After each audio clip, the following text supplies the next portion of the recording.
Hello everyone, and welcome students. Today we are going to be playing a little bit more Paper Mario 64, and I'm so excited for it. We managed to beat all of World 1, not yesterday, gosh. Last time that we were playing, which I think was that must have been Saturday. Yeah, okay. Saturday we played that game. Hey Shem, nice to see you again. But on Saturday we were playing Paper Mario for the first time. Well, for the first time for you all, because I played this all the time when I was a kid. It came out in like 2001 on the N64, and it was something that I really enjoyed playing with my folks and with my siblings. We would all play like our different files and just sit around the TV watching that person play for their half-hour video game turn. It was really fun. I really enjoyed it. So I just wanted to be able to play this a little bit with you all and be able to let some of the people, especially some of my students, see this sort of game that maybe they haven't run into before, because it is admittedly quite old, over 20 years old, so I'm not offended at all if it's the honest truth that many of you have not run into this game before, unless you've played a lot on the Nintendo Switch Online stuff. Apparently released a version of it, although it was a little bit buggy, so I'm not sure how many people actually played it as intended. Anyway, I'm gonna go ahead and grab, there we go, everything that I need for this. Swap that up. I think we're just about good to go, so let me go ahead and throw up my emulator up here. I'm gonna go ahead and close down the extra music, pop open our file, and this should work. There we go. You can see, there we go. Lovely. All right. This boot up always got me super excited. I don't know why. It's just so much fun to be able to see this game at work. Now, there is a opening sequence to this that we showed last time. But there we go. Okay, we now are able, oh yeah, it does not look the most fresh, I'll admit. It definitely, I mean, you know, it was made on the Nintendo 64, so it's definitely a little bit aged, shall we say. But it's so much fun to play. There are only a few times where it gets like really crunchy. To the point where you can't really see what's happening. For sure. Okay, let me see. There's an item over here, isn't there? Or a badge or something? I forget what's over here. See, the thing is... oh, okay. So I have played the randomizer version of Paper Mario 64 so much more, to the point where I have forgotten now, like, what items originally used to be in certain locations. A little bit of a problem, but mostly fine. That being said, I almost never come down to this area in the randomizer versions. I play an alternate version of it with a friend of mine that's a lot more aware of how Paper Mario works and all the different treasures and stuff that can be found inside of it. Is there anything I have forgotten to get with Bombette? They have bombs. I mean, obviously, Bombette has a bomb. I'm trying to think if there's like a wall they can explode or something like that down in Koopa Village. I don't think so. So I think we're just going to keep on going and ignore all these fights. The reason we're ignoring most of these fights, in fact, I'll actually engage in this fight to show exactly what I mean. Last time I mentioned a little bit how whenever you beat a world, the fights from earlier don't give as much experience or anything like that. So like, I think Goombas used to give like 2 star points. Now they only give 1 star point. Even the spiked Goombas only give 1 star point. So it's kind of worthless to try to level up in these areas, because you're just not going to get as much as you really need to make the battle worthwhile. But yeah, our goal right now is to head to Dry Desert. Technically, Mario doesn't know that. We just, as the players, know that we need to go to Dry Desert. Oh, that's right. I forgot this little guy. So this is Junior Troopa. He's a recurring mini boss that will attack us basically at the end of every single chapter in some new upgraded form. There. You don't remember me, you big lug. My name's Junior Troopa. After this beating, you'll definitely remember it. Oh boy. I seem to remember... Oh, I haven't yet tattled on him with Goombario. So I think I need to do that first. Because once I've tattled on him, I think that he remains tattled on for every single fight after this. I might be wrong about that. But, okay, he has 15 HP and a defense power of 1. It's probably just specifically when he's in the egg, right? I would hope at least. Oof, I'm not timing that right. We can dodge damage by pressing A at the right time. We can do a little more damage by following the instructions that they give. Things like that. Okay. If we want to do damage, attacking with Goombario won't do anything, because Goombario jumps on the guy twice and does 1 damage each time, but the guy has a defense of 1 right now. So I think I'm going to go ahead and do Cooper. Not Cooper. I think I'm going to do Bombette. Technically, I could do Bombette or Cooper, but Body Slam and Cooper's base attack would do exactly the same. The only reason I'd maybe want to do this is because Bomb should do, I think, a full 4 damage. Yeah. So that'll be a lot faster of a way of kind of wheedling my way through their HP pool. Yep, it should just be 2 more rounds and then we're done here, because it'll be 2 rounds of bombing and 1 round of hammer, and that should get rid of the rest of this guy's HP. I don't think he has any way to heal up. Not now, at least. Later, he gets, like, a staff and gets some magic powers, which is kind of funny. I like how they tried to make sure that, that even a recurring fight like this still, like, changes with each encounter. It's kind of fun. Okay. There we go. Gained 20 star points. Not bad, not bad. Kind of a cruel thing we can do here. We can attack this guy outside of combat and he'll just keep on screaming in pain, which is not exactly a fun existence. I legitimately don't know if... Oh, it does. It registers some of those other things that would engage in combat. Oh, not Cooper, though. Oh, no, yes, Cooper, though. All right. I wonder what Goombario will say about this encounter. That's Junior Troopa. He used to boot us out of the forest near Goomba Village. He thinks he's pretty tough. As far as I can tell, he goes around picking fights with people who are stronger than he is. Talk about dumb. His hobbies are working out and ordering stuff by mail. Interesting. I don't think I've ever done the Goombario tattle on that guy. You know, outside of combat. Oh, here we go. Here's where Mario's actually going to find out that our next objective is to go to Dry Desert.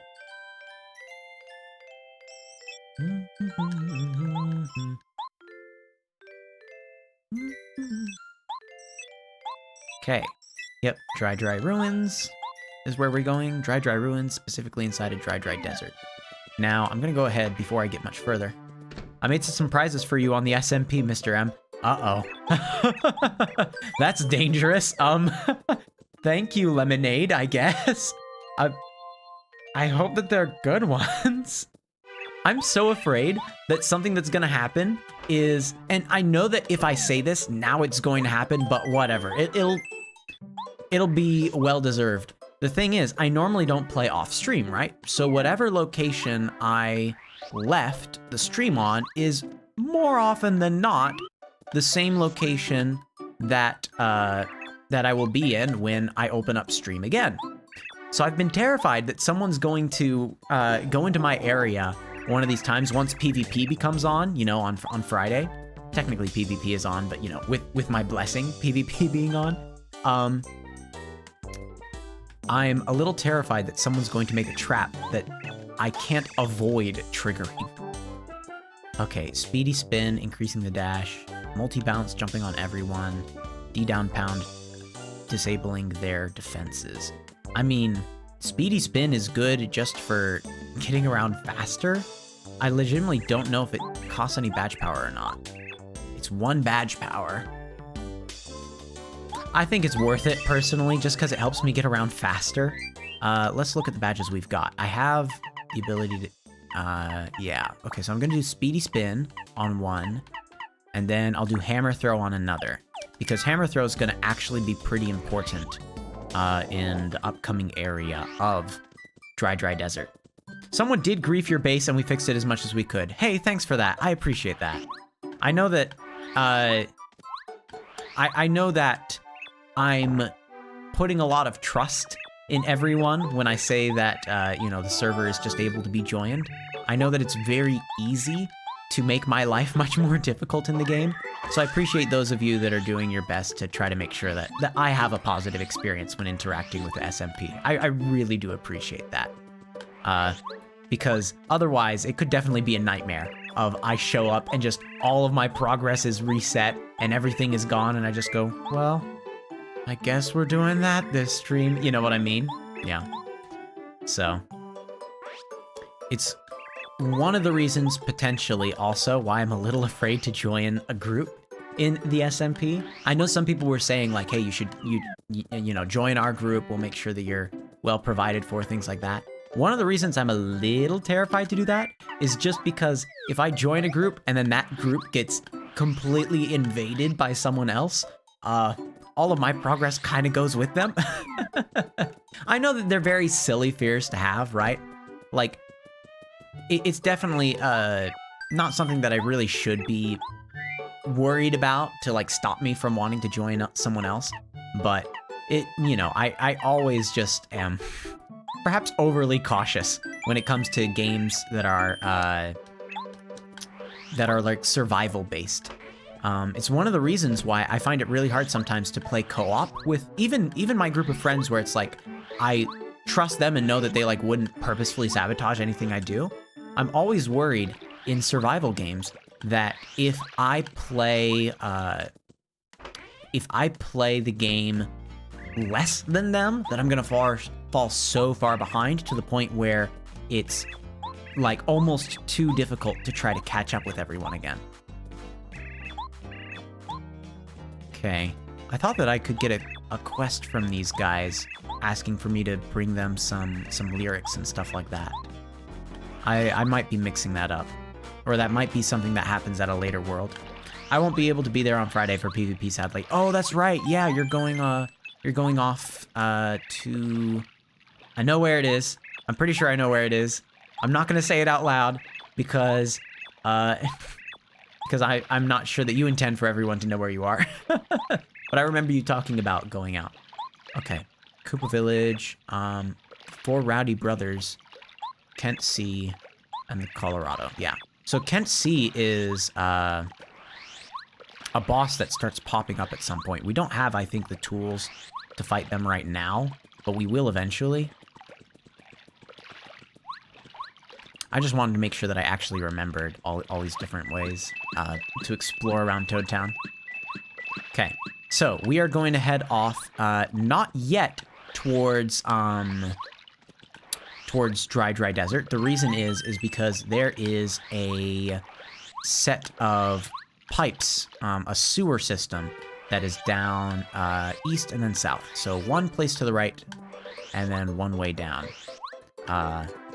And that sewer system has a mini boss in it that I would like to fight before heading toward Dry Desert, because it means I'll have an extra level in my belt before going too much further. This is something that we'll be able to get. That's something we'll be able to go in the future as well. Here we go. This is the only place right now that we can travel. So I'm going to clean out the Goombas in this area, not because it grants anything, but just because I like to be thorough in my clear route.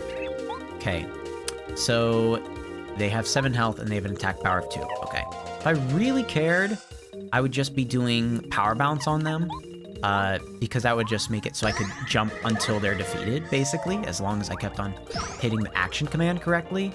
But we're gonna go ahead and just do this fight a little more regularly instead. Someone griefed my Minecraft base. That's unfortunate. It is what it is, though, right? It's not like I'm gonna start saying like, who did it, and like going through the logs and like, okay, this person broke like 7 acacia. I don't even know the name of the woods. I think it's acacia. Either way, it's not like, oh, someone broke these particular type of wood steps, and those wood steps are the ones outside of my base, so I know they're the one that attacked my base. Like, could I do that? Yes, if I was paranoid beyond belief. But as it is, like, it's an SMP, it's part of the experience. Well, if you ever join my team, we have diamonds, netherite armor, oh my goodness, provided, and you have a secret base. No, hey, it's totally fine to be talking about those sort of things during another stream. Like, I think one of the most important things that a chat provides to to the stream is things for the streamer to actually like engage with and talk about. So it is kind of like a conversation with everyone there. And believe me, it's so much more interesting to watch a stream where they're talking about stuff, even if it is technically unrelated to the game that's being played, right? I mean, it's one of the big reasons that clipping was such a... There we go. That clipping was such an integral part of how Twitch worked. It would be, you know, when Twitch first came out. I know that Twitch still does this, but I'm using this as an example. When Twitch first came out, the idea of being able to clip the last like 30 seconds or whatever of whatever had just happened made it so that having conversations like this, where it's to stuff that isn't technically connected to whatever's being played, the fact that you could have surprising conversations like that and engagement that you didn't expect to have was very nice. Okay, a person trapped me in the nether. Luckily, my awesome teammate saved me. Goodness, it sounds like things are still pretty much going crazy over there. I mean, like, in a good way, right? All right, hold on a second. You know what? I do think having a tattle of this spiky Goomba is more important than defeating it this turn. Technically, it only has 1 health left, I think. But either way, I just want to make sure. Oh, 3 health left. Oh, that's a little more dangerous. I mean, no matter what, I survive, but still a little more dangerous. Ploopy, or as you call me, Plopsters. Nice. It's good that I'm starting to like gain connections to like who is who, because I know that not a lot of people have their YouTube name match their Minecraft name, right? That totally makes sense. For the longest time, I had, because I did have like a Twitch handle, but I made my Twitch handle match my Discord username, but still my stream, like my name on Steam was different than all of that. So like my Steam name was different than my Discord name, even though my Discord name ended up becoming my Twitch name. So like if people were talking with me on a Discord server, they would know, oh, like this is the same person who chatted over there or who was running this game or something like that. But if you tried to find me on Steam, you wouldn't get that. How did you get a stack of diamonds? I assume you're talking to Ploopy or to Plopsters or to Lemonade, who are all the same person. To exactly prove my point with what I was kind of talking about there. Having like a disjointed identity. Yeah. Oh goodness. Yeah, no, I do want Goombario out for the first bit because I want to be able to... Yes, okay. Because I want to be able to use the tattle ability on the boss we're about to go fight. Okay, let's save just in case something horrible happens. I forget where the Shrink Stomp badge is. Maybe you get the Shrink Stomp as a reward from this, but I didn't think so. I thought that I seemed to remember using the Shrink Stomp badge on this bad guy. On Friday, can you please make a Discord server? It's hard to communicate with people when the server crashed. Okay. I might have to go ahead and do that. And I'm a little concerned about doing that sort of thing because I know that it would need moderation, right? But it might have kind of hit the point where that is sort of essential. Okay. This guy has quite a bit of HP to him, but technically, as long as I'm doing this, I can get off a lot more damage than intended. There we go. Yeah, I can get up to 10 damage in a single go. Oof, that's unfortunate. All right. Do I have anything that does potentially more damage than that? Probably not. Okay. We're just gonna keep on doing it. And hope for the best. Hope that I keep on managing to actually time it appropriately and get off the full 10. Oh, I didn't manage to get the full 10 that time. Thankfully, it doesn't matter too much, because Goombario here can manage to get it down below again. There we go. And once more, just pop back on the power bounce, and this whole fight is over. Should be, at least. If I don't extremely mess this up like that. I looked up at the chat up at the window, gosh, at the camera, as though to show off. There we go. Okay, it doesn't matter too much. Like, this is why I wasn't too afraid. I was clearly ahead of everything I needed to do. They have full enchanted netherite. Oh my goodness. Okay, here we go. I got all the star points I needed to level up. What should I do? I feel like a little more FP is essential for right now. And then I think I'll next do badge power, and then I'll do HP again. I like to go pretty evenly across the board. Shrink Stomp. Okay, this is why I seemed to remember the Shrink Stomp being around this area. Shrink Stomp is such a good badge. It shrinks the enemy, and it makes it so that they can't do nearly as much damage to you, which is going to be really important in some of these upcoming fights here. You've played the server all day with no break? Oh my goodness. Yeah, that would explain why you have like a lot of resources available to you. That would explain that. Oh, sure. Except when you went off to get like a Minecraft skin. But I still consider that all day because it's, you know, it's activities still directed towards playing Minecraft. Wow. I'm impressed, believe me. Up to this point, oh yeah, we had a number of people in chat there for a little bit. That was kind of cool. The thing I've been spending most of my day doing up to this point has been playing Sea of Thieves. This is a game that I'm not sure I would stream myself playing, but I really hope that some people here have played Sea of Thieves before, because it is really fun. The PvP side of it is something I'm not great at, and that admittedly, I feel like I am in the minority of saying if PvP wasn't there, I'd play it a whole lot more. But yeah, Sea of Thieves is so much fun. It's so exciting of a game to play, seriously. When I've been playing it, because this last weekend they had double gold weekend, so you'd get twice the amount of gold and therefore twice the amount of like reputation with different factions. I was playing it so much over this weekend because of the fact that I wanted to be able to like level up some of these abilities and things like that. Some of the rewards that I had, and it's just so much fun to do. Today was extremely fun because what ended up happening, it was such a rare chance. When I got on with my friends, we were a group of 4 or 5 normally playing the game, right? So normally either we all get in a galleon together, which admittedly we hate the galleon. We don't like using the galleon. It's too big, it's too awkward. Don't get me wrong, I love the look of the galleon, the aesthetics of the galleon. Oh my goodness, it's fantastic. Classic pirate ship.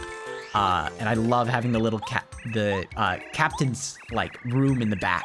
So I'm really looking forward to the next season because you'll get to decorate that captain's room yourself.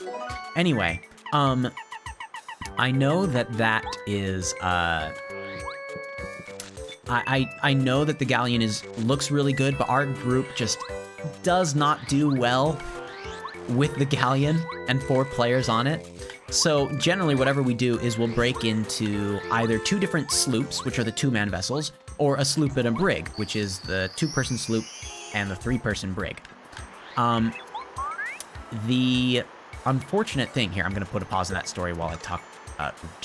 Very quickly acknowledge this. This is going to be our next partner in the game right here. This is Paracarry, who's a paratroopa, and he is a mailman that delivers letters. Yeah, so he of course knows who I am. We actually saw him at the beginning of the game deliver a letter to our place from Princess Peach. So he's having a bit of trouble with 3 lost letters around Mount Rugged. So we're going to find those 3 letters for him, and then once we give them to him, he'll get to join us, which is really good. Anyway, so when it comes to Sea of Thieves, right, we normally do that, and unfortunately, whenever you break into 2 different groups like that, normally you can't all play together. You can try, but it's probably not going to work too well, because you randomly join servers whenever you jump in.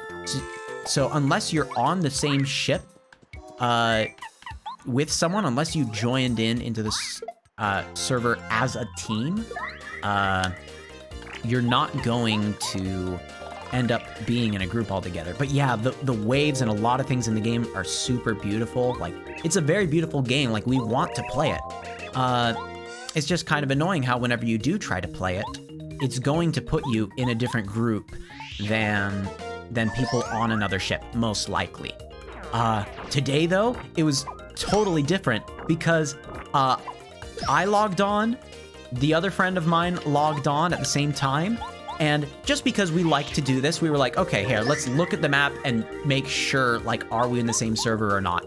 It has never happened that way on the first try, but we were like, we don't want to spend like an hour resetting our ships just to try to maybe be in the same server together. We both look and he goes, okay, I've got a Gold Reaper's chest on like R4. And I'm like, wait a second, I've got a Gold Reaper's chest on R4. And so we both immediately like, okay, we have to put up like the Reaper's mark, because the Reaper's mark is a flag that lets everyone on the whole map see where you are, which is very dangerous in a pirate game, as you can imagine. Because most likely that means that someone who's much better at the game than you are is going to see you and go, they want to fight, huh? I bet they've got treasure, huh? So, oh, this is Waka. Waka drops a beautiful item that restores both 25 HP and 25 FP. It's fantastic. Unfortunately, in order to get it, you have to whack him like that. And he runs away. But yeah, so, he runs up the sloop, he puts on the Reaper mark, and in just a little bit, R8, I see a Reaper's mark, and it was so great. We had our group of 4 on 2 different sloops running around. We went and we did one of the skull forts that pop up on the map. It was really good. I enjoy watching small streamers because you can actually talk to them, unlike other streamers who are super popular.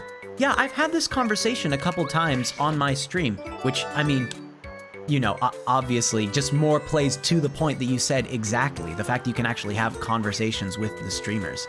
It is something that is a luxury, because I have, you know, I'm sure if you're watching small streamers, you've also probably watched bigger streamers before, right? Because going out of your way to see and be involved with a streaming community means that most likely you've had experiences doing that, being introduced to another streamer by someone else, right? So normally people have been in a large stream before. And the unfortunate thing there is, as kind as the streamers might be, and as great people or great personalities as they might have, once a stream gets really big, once you have a lot of people watching it at the same time, it's eventually, you know, the chat is moving by so fast, and or the priority is on the responding to like paid messages and stuff like that, to the point where just the average person that doesn't want to pay to watch a stream, the average person just coming in and wanting to say something in the chat and engage with the chat, their messages just get missed, and it's kind of sad. It's one of the reasons why I've heard this statistic, and I haven't looked up its authenticity yet, so I don't know if it's 100% true, but it sounds true. It's the idea that that generally, people watching a stream, they generally stay involved for about 20 minutes. Like, that's about as much engagement time as you can and should expect from someone joining a stream, is that you can expect normally at most around 20 minutes of engagement. That of course changes per person, right? Like, there's some people where it's just like, oh, this is my comfort streamer. Like, I watch this all the time. I just put on the voice in the background. But the average person that joins a stream apparently sticks around for about 20 minutes. And part of the reason is, after a while, it's not only just that, you know, oh, I have other things to do today, but also the sad fact that, like, it feels after a while kind of like talking to an empty room, right? Yeah. This feels a lot like 3D Mario. Yeah, it kind of does, because, you know, you have Mario like wandering around with a specific objective from place to place. The only thing that makes it really different are these battle sections right here, where it's going to be like, oh, like someone jumps in, and things like that. Okay, so let me, I'm not sure I can actually fight these guys right now. I'm gonna throw down a sleepy sheep and hope for the best. For me, usually I watch your streams up to an hour. Yeah, that kind of falls in line with, one thing I can see over on the side of my stream. Oh no. They didn't respond at all. That's bad for me. One of the things I can see on the side of my stream over here, in addition to how many people are watching the stream at a given time, I can also see, wow, I kept on looking over right at the wrong time. One of the things I can see is the average view duration. So I can tell about how long someone watches the stream before they end up disconnecting for whatever reason, right? Normally, because we have people that are in the stream for a while, or have been watching the stream before, stuff like that, normally my average view duration is about 13 to 15 minutes, which is pretty good when all things considered, right? Because I generally have 1 or 2 people that watch the stream all the way through, and then I have a number of people that show up for about 30 minutes, 40 minutes, an hour long, and then you have a lot of people that haven't seen the stream before that pop in for about 2-3 minutes, see what it's like, you know, show a little bit of support, maybe they drop a subscription or a like, right? And then they move along their way, which totally makes sense. Oh, now I have to go to the right to get the last letter. I was like, wait, where am I going with this? I've gotten 2 of the letters. Now I have to get the last letter, I believe. Yes, I think I've gotten 2 of the letters. Hold on. I've been narrating for so long. Yeah, okay. This game is such a comfort game to me that sometimes I don't recognize what I've just done. I've played this game so often and so frequently. You'll notice right now, by the way, that this bridge, this gap between bridges, way too wide for me to actually jump across. That's one of the things Paracarry is going to provide for us, is they're going to give us the ability to cross larger gaps like that. Anyway, but yeah, so generally the average amount of time that YouTube says someone watches my stream is around 13-15 minutes, maybe more recently around 11 minutes or so, because I've gotten a surprising amount of support from people joining in that I haven't been able to, you know, see before or meet before or talk with before. And so the stream maybe feels a little less personal to them, right? Because I'm not, you know, acknowledging like, oh, hey, there's people in the chat that I haven't seen before. Thanks for being here. Which, by the way, it seems to be happening right now. Thank you for being here. If this is your first time being here, Mr. Multimedia, there's a little description down below.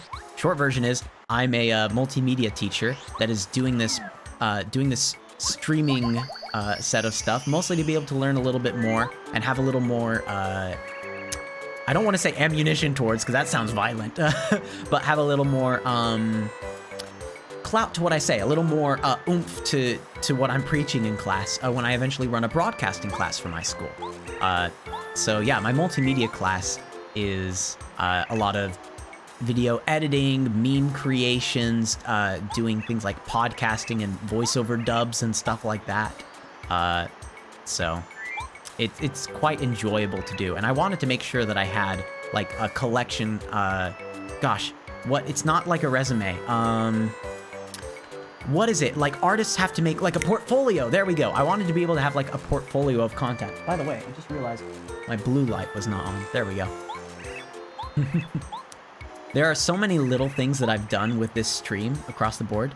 Oh my goodness. You were in my class last year. Yes. Okay. Wait, I think I'm not exactly sure who you are, which makes a lot of sense, but I think I might know what band of kind of group that came from, since I seem to remember you mentioned getting called in last time. Yeah, meme creations is something that we do. So,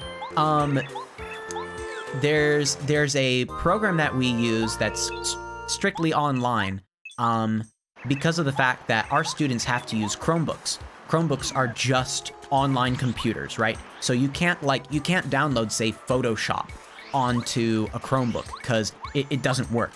Oh, yep. Okay. I have a pretty good idea now. Yeah, so we have to use online tools because Chromebooks can't download third-party programs, which is a little unfortunate. but it is what it is. I was trying to think if I should fight enough to level up before I go fight this guy, but it'll be fine. It'll be fine. Yep, so WeVideo is what we use for video making. Pixlr is what we use for photo editing. I was trying to get a voice editing software used for us. Unfortunately, that did not meet approval with the district. Again, this is my second year now asking for it. And nope, that ain't happening apparently. Notice this vulture in the background that's kind of watching me here. So this is a potential mini boss. Look at this. Hey there, hold up a sec, partner. Just a darn minute. I see you somewhere. Here we go. This is a vulture. I forget their name. We'll see it once we tattle. Yep, very similar. You look a lot like this fella Mario who's on Bowser's wanted poster. Now, what's your name? If you say Mario, of course he's gonna capture you because you're saying you're Mario, and that's on a wanted poster. If you say Luigi, you actually get away without having to fight this. Princess Peach, he calls you a liar and says you're Mario. So we're gonna be honest here. But yeah, you're totally right. Like 30% of the subs are from school. Like that's how I got my start, was right at the beginning of the summer. We got, we had like 35 or so people join in from our school, which was really cool. And then unfortunately I played the It Takes Two game, and there was a little bit of swearing from, not from me or my brother, but from the content there, and I lost a few of those subscribers that probably had, like, their folks might have overheard them watching that game and was like, you shouldn't watch that game, and unsubscribed me. But yeah, and from there, it's all been people that have found this channel themselves, which I think is super cool. The fact that it's gone beyond just the people that I have met in person and, like, talked about doing this sort of stuff with. The fact that I'm getting people into my chats now and being able to have experiences with people that are living overseas or living in an area that they've just had different experiences than I have had. That's really cool for me. So this guy's quite strong.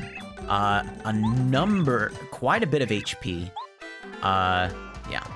It's awesome that people have been watching your stream from other places. It really is, isn't it? It's so weird to think about, though. The fact that, like, you can have people from all over the world. Oh my goodness. Well, I was talking way too much. Okay, hold on. I can defend against most of this damage here. Okay. Yeah, like Nice. Yeah, Nice is someone that came from overseas. Oh, hold on. I'm gonna focus on this, see how much damage I can do. I don't know what it is. Maybe if they're a boss, it prevents you from... I seem to remember needing to do this, otherwise I take a lot of damage. Whew, okay. I forgot actually how easy this boss is if you go about it the right way. Okay, I need to get Parakarry out.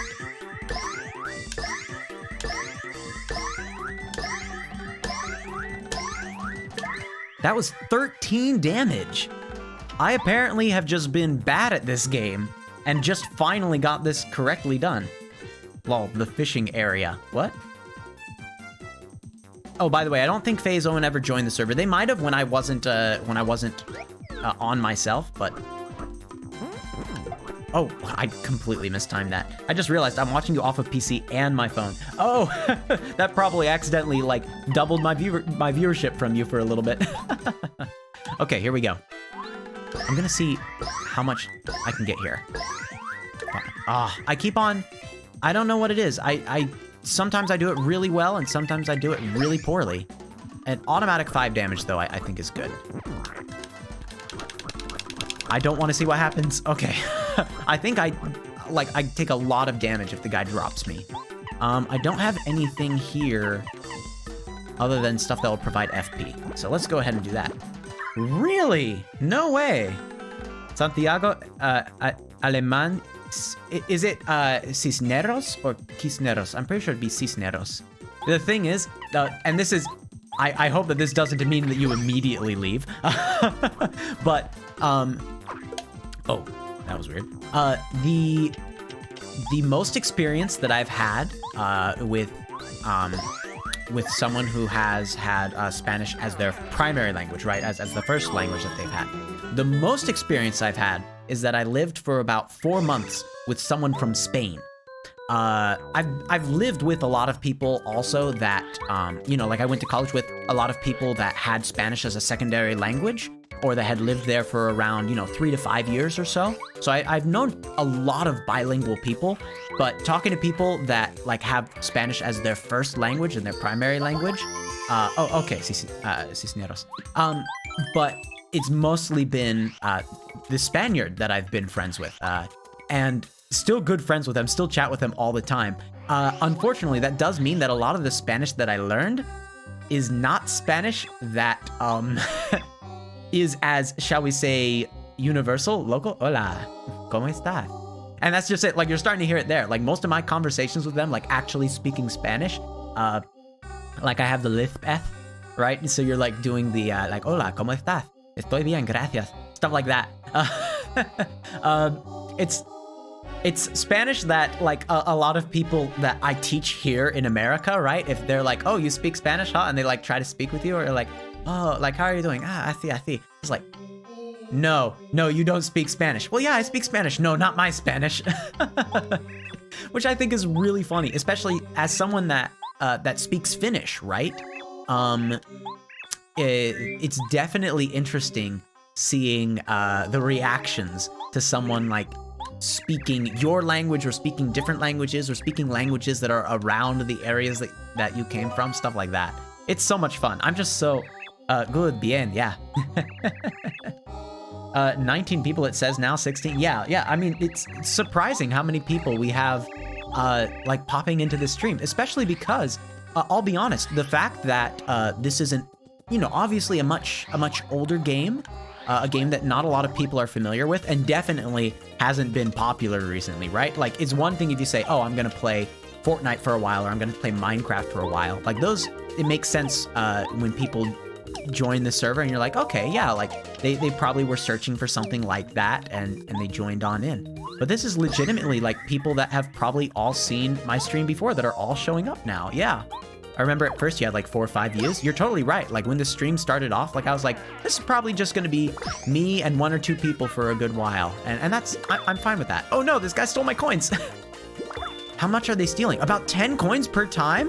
Okay, we have to quickly attack them. Okay. I think just doing this much damage is fine. And I did have a lot of people watching Minecraft as well, yeah. I had a surprising amount of people watching me build a house in Minecraft. That was terrifying because, like I said, I am not very good at what's the word? At doing fashionable things in Minecraft. So the fact that I had that many people like going, I wonder how well MrM can build a house. That was a little terrifying for me to go and be like, well, I hope I don't let people down. I hope, oh man, I did less damage there. Thankfully, I seem to be guarding well enough, I say, as I immediately miss a guarding area. Okay, I can eat a mushroom like that. You're gonna speak, oh, you speak English in your home? That makes a lot of sense, right? The Spaniard that I lived with, their family, oh my goodness, I can't believe I messed that up. Their mother was Finnish and their father was Spanish. But unfortunately, they didn't ever really speak Finnish in their home. So it was normally just speaking Spanish or speaking English when they started going to, in Spain, they had an English-speaking school that they started attending because they wanted to make sure that their parents wanted to make sure that their kids were multilingual, which I think is such a cool way of interacting with your kids, like having places where you talk in one language and then talk in another language to sort of keep both sides, you know, whether it be off of a cultural thing or whether it just be because you want them to have a wider vocabulary and a more expanded mind, right? Like, whatever the reason is, having places where members of your family are being bilingual, so cool. I love that. Oh, okay. I'm seeing people occasionally chat about things happening in Minecraft, and it's kind of funny just watching it because I'm afraid to comment on some of them because it does look, and I am correct on this now, it looks like there's a little bit of a code going on so that they can talk about where their secret bases are without accidentally giving away their position on the map, right?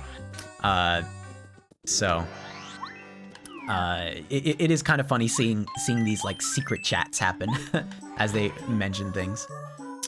Oh my goodness, I remember this. Okay. I'm gonna go about this quest all the wrong way. You know, actually, no, I'm gonna properly do the quest. And the reason is because there's something very special that I can do. So you'll see that item guy talked to this guy and then ran away. Someone who gives things is nice. Yes, very nice. Nice guys get told nice things. I'm gonna say don't give anything right now. Well, goodbye. So that guy, there's no code. I'm just retracting the messages. Will you ever have donations on? Oh, thank you for saying you love the stream, Santiago. I appreciate that. I nearly said Santiago, and I will avoid saying that now that you've said that you're from Mexico City. I don't know, honestly, if it's more appropriate to say Mexico City or Mexico City. Like, I don't know if, where it's like, you know, oh wait, hold on. I just realized this guy said, from the stone cactus, was that 3 down and 2 right? Was that what it was? Absolutely, hold on. If you go south just after you leave town, you'll find an oasis. Yes. Okay, that's what I need. Yeah. So, will I ever have donations on? Technically, I do have donations on. Again, technically. So the reason why donations aren't probably showing up the way that you're familiar to it with other popular bigger streamers is because other streamers that you've probably seen donations having been on, those streamers are YouTube partners. So that means that they have more than 1,000 subscribers and that they've had more than 4,000 watch hours. Yeah. And that means that that they actually make a portion of ad revenue. So whenever their ads are on, and people are watching their stream, it means they're making a little bit of money. Sometimes it's a very small amount, sometimes it's more. It depends on if they also are getting any sponsorship deals and stuff like that. But the donation button that you're thinking of is something that only YouTube partners have. The people that, again, have like, I'm gonna do it on carry. The people that have like, at least 1,000 subscribers and at least 4,000 hours of their content having been watched by those subscribers. The donation button only appears for them, and it's a part of their chat function. If you're just a normal streamer, you can't have a donation button integrated into YouTube, right? Is it harder to stream on YouTube or Twitch? Now that is a good question, because oh, your Nintendo Switch. Is it that your Nintendo Switch died, or are you saying that your Nintendo Switch like has this game as well? I don't know. Anyway, so I'll quickly finish up what I was saying, and then I'll talk a little bit about Twitch versus YouTube. Oh, your Nintendo Switch is dead. I see. But yeah, so donating on YouTube, it has to be done through a third-party website. So I have a tip system set up, basically. It's the same one that shows my subscribers. It's called Stream Elements. You normally see the bot pop up and say like, hey, the Stream Elements bot is running. So like if a subscriber happens, it's supposed to show this little medal above my head, right? Slowly turning. And it's the same one that's letting you see chat on the stream itself. YouTube doesn't have a setup for people to see the stream chat on the stream itself. That's just not something that YouTube does. Oh, I need to click back onto this. Okay, there we go. So yeah, it's just unfortunate how that works. There is a way to donate through it as well, and that's in the description all the way down at the bottom. I kind of hit it because, admittedly, I don't... Oh, wait. Like, Chulas Club, for instance, subscribed to my channel 8 minutes ago. And it didn't show up here, so I'm gonna say thank you for that. Like, it shows an alert sometimes. It shows it up on an activity feed. But like yesterday, for instance, when we had a lot of people subscribing and getting us up to 100 subscribers, didn't show a single one of them on this activity feed in front of me. So I can see one person that subscribed 8 minutes ago, Chulas Club. Thank you for doing that. You get my appreciation. I wish that this medal would have shown up and also thanked you, but it is what it is sometimes, I guess. Sometimes the tech is just not our friend. This person wants either a lime or a lemon. We'll go ahead and give him a lemon. There we go. I would love to know how to see Mustafa. To find Mr. Mustafa, go to the shop in this town, buy a dried shroom, then a dusty hammer. Dried shroom, dusty hammer. Technically, I could have done this right away, but we'll do this right now. Dried shroom, dusty hammer. Okay, yeah, so now when it comes to the donations, I normally don't, I normally don't advocate for it because I do want this stream to feel more like people being able to like come in and just chat for a little bit, watch for a little bit, and leave. And I don't want them to feel like in order to be here that they have to like fund my entire existence. You know what I mean? Like I'm doing this both for fun and for work, technically. Like not saying that this is a job, but I'm gonna be taking this content and using it to better inform me as a teacher and what I can teach in class. And so because of that, asking for people to pay me money on top of that is something that I know shouldn't like be something that I'm afraid of, right? Or shouldn't be something that I'm hesitant about because I'm definitely not pushing for it. You know, I'm not saying like, okay, everyone, make sure you're donating in the chat and, you know, like having donation goals and stuff like that. Like I'm not pushing it. But it is something that I don't know. I just feel really hesitant about pushing just because that isn't my intention being here, right? I have it set up so that I can talk about it with my broadcasting students. I have it set up so that I can show them, you know, like, hey, in the stream, like you always want a place for that somewhere on the channel for them to be able to interact with. Because if you're planning on making it more than a hobby, like if you are wanting to get money out of it, you need to be aware of that side of things. So I like recorded, did screen recordings of the whole process of what it takes to like make a business PayPal account, get it set up to be paired with whatever third-party setup, either through like things that integrate better with Twitch or things that integrate better with YouTube. So I went and had that as a whole thing. But so yeah, to get back to the prior question which was asked, which was is it harder to stream on YouTube or Twitch? The answer to that mostly comes from what you're planning on doing on the setup. And I say that because, oh my goodness, I did not mean to fall down there. There is technically someone I could interact with back here. I'll show you guys really quick. There's a fortune teller back here. I have enough coins. I may as well just throw down something kind of fun here. Sure. A special course. Anyway. So, okay, so people are talking more about Minecraft in the chat. So I'm not interrupting anything by having this conversation. When it comes between YouTube and Twitch, my recommendation for people is to stream in YouTube. And that's a very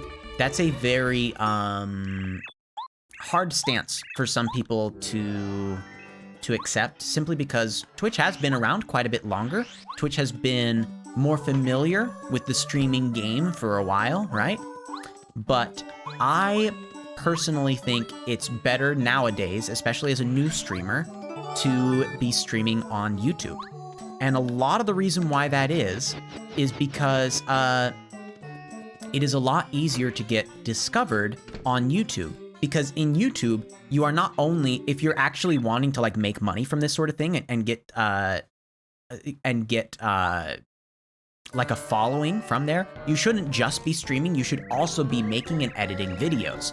You know, that are like abbreviations of what you're playing or summaries of what you're playing. Like you can think almost every like popular streamer has the whole streams, right, where you can watch like 2 hours of content or whatever. And then they also have videos, like maybe 10, 15 minutes long, that show them playing a game, show them interacting with things, talking about it, and it's like an abbreviated version of the stream, right? If you're actually wanting to gain a large following and to start getting money out of these sort of things, you need to be doing both. You need to be streaming and making videos. Now, you may notice, I, personally, have not made videos yet on this stream. And part of the reason why that is because I wanted to have shown to my students the difference that will start to happen once you have not only streams active, but videos active as well. So I figured over the summer, I should focus mostly on streaming, and then as the school year starts, I can start to make videos that are abbreviated versions of all the streams that I've already done. Plus, it lets me make video content about how to take like 2 hours worth of a stream and boil it down to like a 5-minute clip. So it's all strictly for my own benefit that I have been avoiding making videos. But if you're legitimately wanting to take off as a streamer, you should be both streaming and making video edits of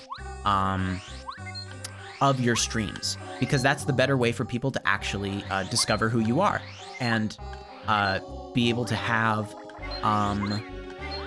sorry, I'm working my way towards the hidden ruins. This gem is flashing to let us know when we're really close to the hidden ruins.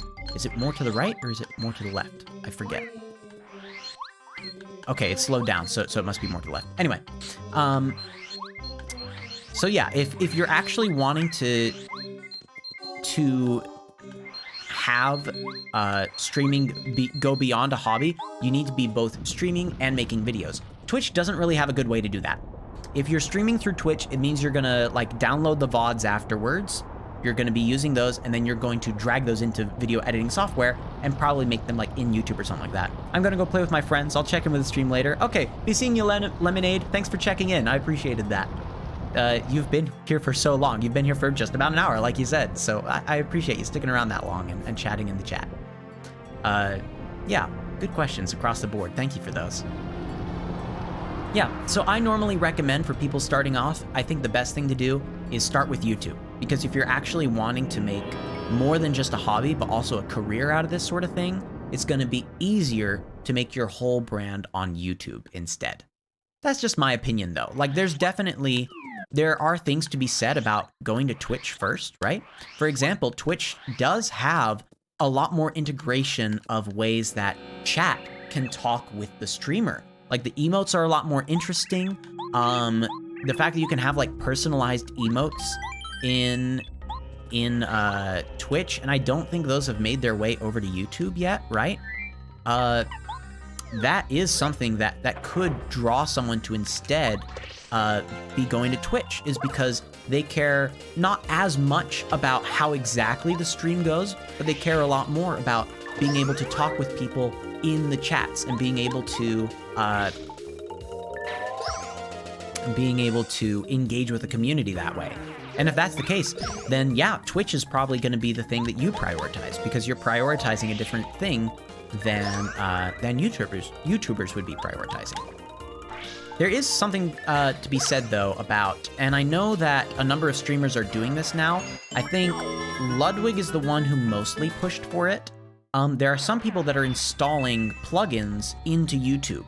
They're making ways for chat to be able to have a much more immersive YouTube experience. Being able to do things like have channel points, have betting wars over like, oh, do you think I'll actually meet this objective or not? Like bet in the chat and you can earn more points if you're right, stuff like that. Like there are plugins that are now being developed towards those sort of things, which I think is super cool. Hold on, do I have... Oh, Spike Shield is worth 2? Fine, I'm getting rid of Speedy Spin. Anyway, this will be really important in a bit, you'll see. Anyway, so yeah, like, there are ways that some people are adapting their content now to be able to make it, more interactive with the chat, like it has been with Twitch. The only goal is that hopefully, eventually, YouTube kind of gets their act together and starts also providing the same sort of similar service. Oh, good. My attack power is going to be increased with this move, which means that this guy will be defeated this turn, which is fantastic. Otherwise, that would have not been the case. We're going to have Cooper go ahead and pop into chat here. Not pop into chat. I've been talking with YouTube chat too much. Oh no, I got poisoned. Oh well, I think it'll just hit me the once, and then we're done here anyway. All right. But yeah, so I do think across the board YouTube is better, although there are definitely good things and bad things about each one. I don't want to say that YouTube's 100% perfect, right? Like, I know that one of the things most frustrating about YouTube is that certain games, even though they'll say that they're streamer friendly, YouTube picks up on them extremely quickly and demonetizes you for weird reasons, or makes it so that not all people can actually watch and engage with your content. Like my Fortnite video, I already mentioned this in an earlier thing. My Fortnite video had some people, when they were playing, doing the emotes that had songs attached to them, right? It was making it so people in certain parts of the world were not able to see my video anymore. Like, it was Russia was the one that I know definitely because of the song Say So happening during one of the streams. It banned that content in Russia, which is a little weird. I don't know why that song in particular becomes banned in Russia, but okay. So I do feel as though Twitch is a little more lax with those sort of things, but that's also something that a lot of people complain about, is the fact that Twitch moderation is sort of inconsistent, shall we say. But the same, not comparison, the same complaint could be also kind of made about YouTube as well. Like, sometimes you have people getting, like, strikes for the weirdest reasons. Copyright strikes, or just YouTube strikes against their account, for the weirdest reasons that just shouldn't be the case. And then sometimes people do the exact same thing and don't get those sort of punishments to their accounts. It's weird, yeah. I don't know. The whole conversation gets a little bit weird as you start to try to talk about and compare between those two things. I have had a lot more fun streaming for YouTube than I have had for Twitch. I will say that for myself. That being said, the experience on the technical side of it, like setting up a stream to look like this and stuff like that, mostly the same actually for both. Because for either one, if you're actually caring about streaming, you're probably using a third-party streaming platform. Like, I use OBS. Before I tried using Streamlabs OBS. Streamlabs OBS was fine. There are some things I actually preferred it to just regular OBS, but in the end it came down to plugins that I wanted to use that could only really be activated on OBS rather than Streamlabs OBS. So in the end, that kind of made the determination for me whether I was using Streamlabs or OBS. So I like regular OBS now. It's definitely grown on me, and the fact that it works with Streamlabs a lot, I mean Stream Elements, I don't think Streamlabs can even run Stream Elements. So yeah. But on that side, almost no difference. So it's pretty similar across the board on that front. I just realized that Bombette is not going to be the best partner for this particular thing here. You're going to sleep in like 4 hours? Man, that's about the time that I normally go to sleep as well. And that is, oh, please don't tell me you raised my defense power. Come on. Dang it, because I'm not getting any damage this time. Oh, well. But normally I'm kind of convinced by people to stay awake a lot longer. People that I have like Discord chats with and stuff like that, because sometimes I run games after my stream. So like I'm running tabletop games like from 9:30 to 12:30. I get money for it, so it's not like I should really complain. but it's a long night when those nights happen. Oh, I don't have that hammer yet, so I can't get that. I need to have Cooper out for this next part. Anywho, so yeah, I'm probably also going to go to sleep around the same time. Although this time, it's not going to be because I'm running a game. It's because I'm likely going to be playing Sea of Thieves with more of my friends, so. After stream, will I join the Minecraft SMP server? I would join... Oh, Mr. M, this is a random question, and it's about Minecraft. If you know, what shaders do you use? I use... Oh my goodness. I had the name of them in mind just a second ago. Hold on. Complementary shaders. That's what I use. They're called complementary shaders. Gosh, I should probably put a link for them in chat somewhere, because I really like having the ones that I use. They're very well made, I feel. Yeah, complementary shaders is the set of shaders that I use. I feel like it's the one that meshes the best with my setup across the way. Cause like some how do I put it? What am I trying to say? Some shaders, that's the word. I could not remember the word shaders. Some shaders demand a lot of resources from your computer, right? So you need like a huge amount of RAM in order to be able to actually use the shaders appropriately. And even then, like, sometimes it's kind of inefficient with how much it's pulling from the server. I mean, how much it's pulling from the resources in order to run those servers. So I like to use complementary shaders because I feel like it's a good balance between the amount it demands from my computer, which isn't that much, and how good it makes it look. So I'm pretty content with that. And this is the main reason why I used hammer throw, so that I could get that guy off of the ceiling. There are a couple other bats that I'll face around here later. Paracarry can also do exactly the same, but at that point I'll just have Paracarry actually out, so it'll be fine. Yeah, so how do you get shaders? Now that's kind of a complicated question.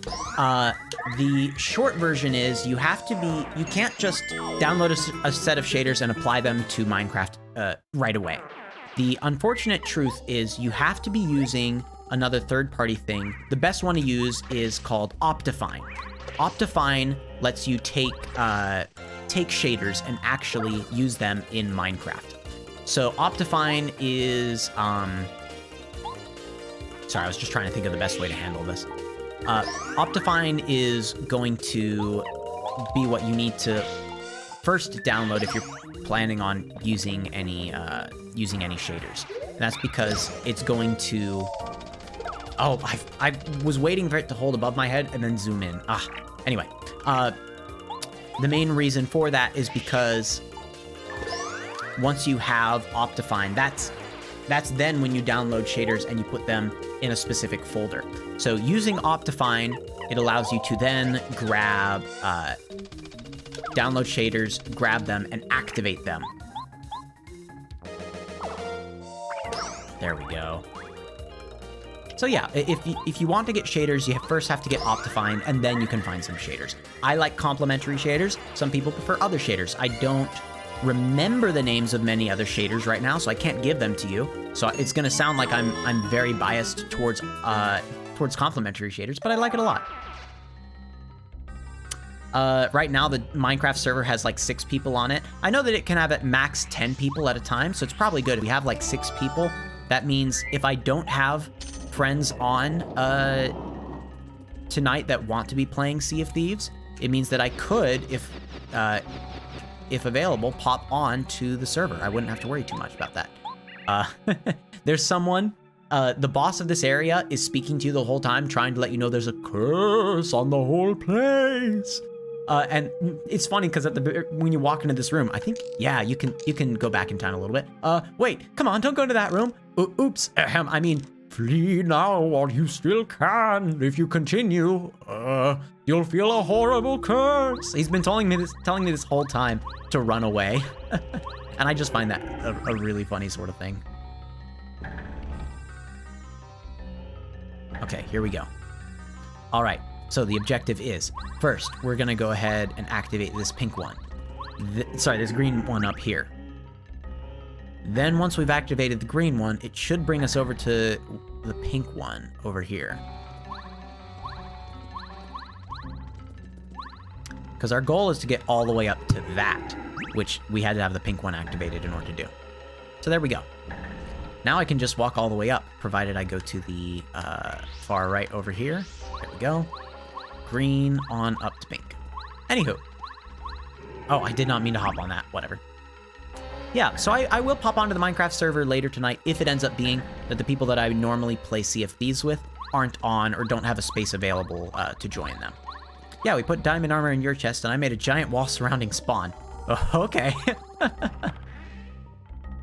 Thanks. I do have diamond armor myself, but if you had spare resources, I do know you guys mentioned that netherite, you have to have diamond armor, right? Like you have diamond armor, and then you like surround it entirely with netherite blocks or something like that? I'm trying to remember what you guys said. Goodbye, but now I'll be back. Okay. Okay, but no, I'll be back. Okay, thank you, Santiago. It was nice having you in the chat. We'll be seeing you. Okay, here we go. Oh, hallelujah.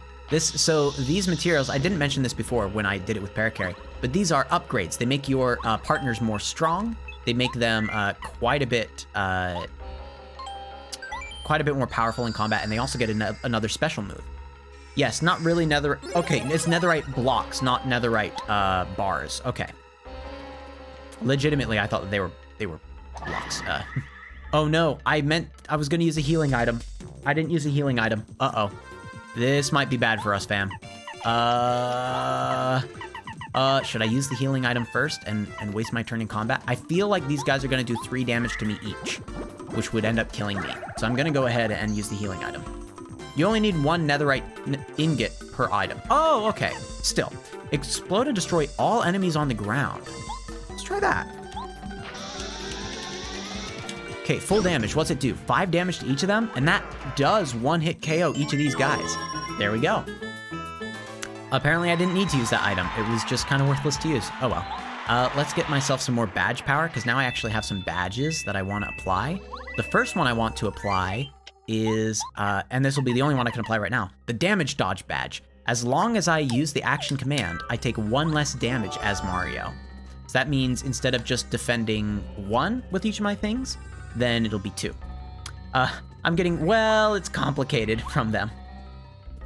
Some people are already ready for the end, which is insane to me. I'm so happy for you guys, because it means like you're making good progress on these sort of things. But yeah, I'm probably gonna have to find out a specific day that we say, okay, this is when the end will be available. I did not know that Buzzy Beetles can be on the ceiling like this. There we go. Now it's down and we can defeat it. That's really funny.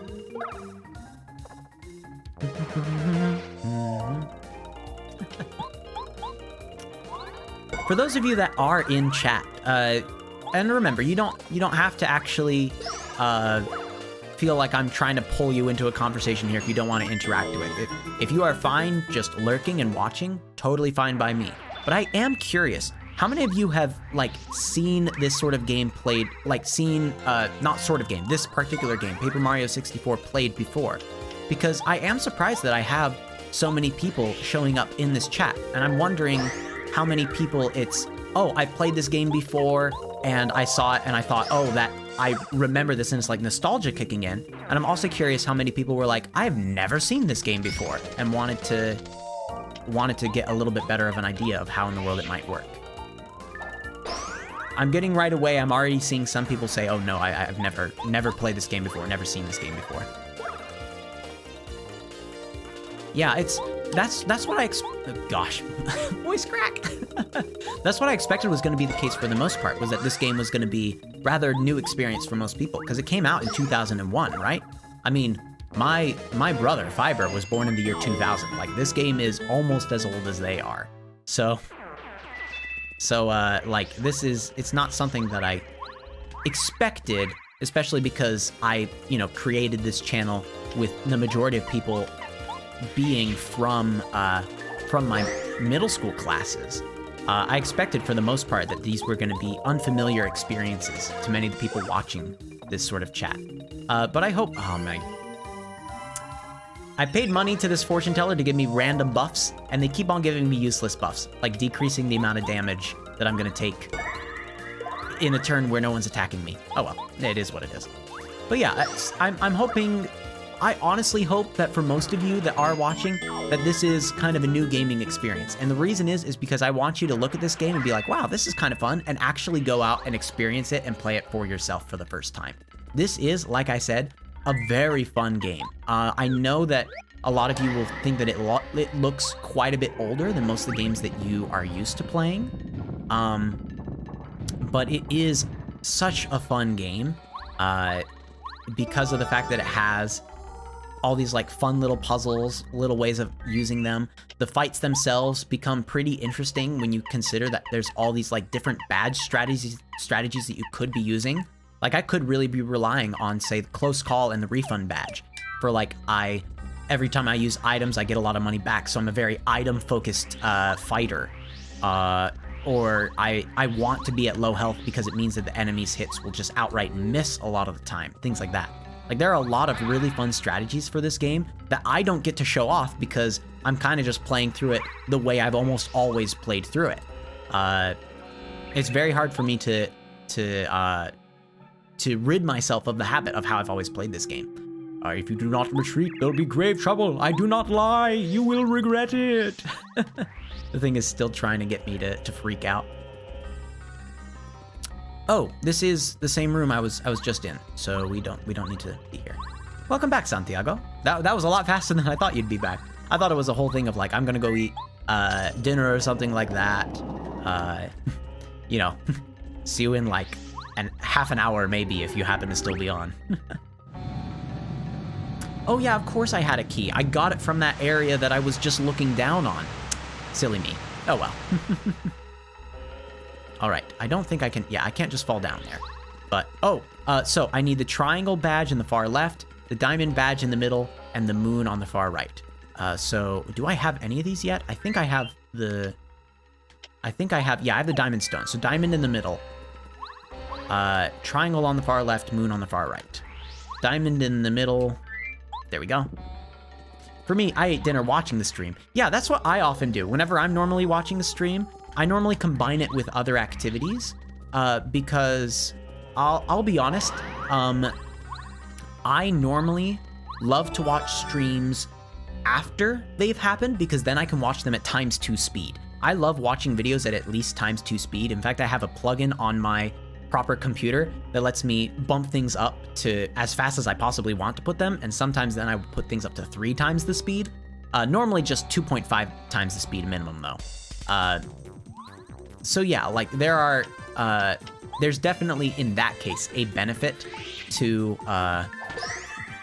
watching the streams after they already take place. There we go.